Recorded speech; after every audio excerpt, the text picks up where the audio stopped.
mysteries, and one of the ones that I keep getting as a deep sea biologist is the bloop.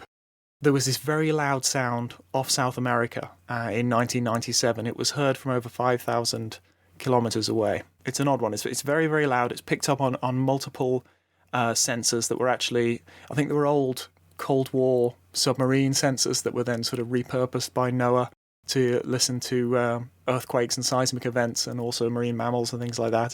So it's picked up on those. It's difficult to listen to as a human. It's infrasound. It's really, really low sound beyond our hearing. So you usually hear it sped up 16 times, and of course that pitches it up as well. Then it sounds like a bloop. It sounds like this. And using my very mediocre podcast editing skills, so removing some of that noise, this is it sort of isolated a little bit more. But it's still at that 16 speed. It's still much quicker than it actually happened in order to allow us to hear it.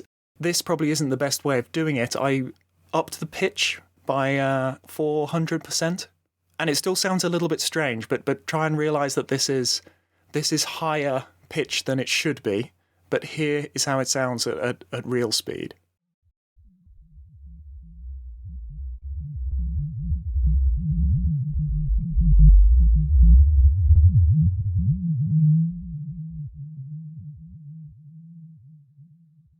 Now, to me, that doesn't sound biological. That sounds too messy, too disorganized. It really, really sounds like two things sort of rubbing past each other.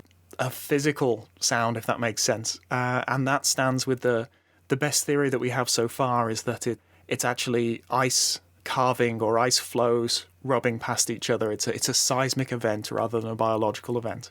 But I'm not just going to stop there, just because I think that that's a sensible explanation. So I called upon the best person I know to talk about the sound of marine mammals and the sound of animals in the ocean. Nicky from SAISH. Hello.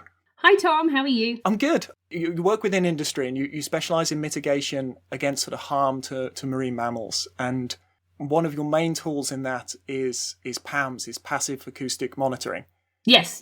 We specialise in underwater acoustics, and we've spent a lot of time using different types of technology, different types of hydrophones to really understand how sound works in the marine environment and how we can use it to monitor a whole range of species. What better person to play the bloop to? What was your gut take on it? I think sadly it's quite explainable. I think it's interesting how it's often played is sped up 16 times so that we can actually hear it. The original sound is beyond human hearing. Yeah, absolutely. I mean, the signal is very ultra low frequency, so it's completely inaudible to a human ear. And, there are a number of species, marine mammal species, that are inaudible. A lot of their vocalizations, particularly the larger whales like your blue whales and your fin whales, they are very low frequency species, and we can't even hear them audibly for a lot of their vocalizations. So when we're recording their vocalizations, we have to speed those up. With blue whales, for example, I mean, they still can be recorded at 180 decibels, which is on par with a jumbo jet taking off. But this would be completely off that scale as well.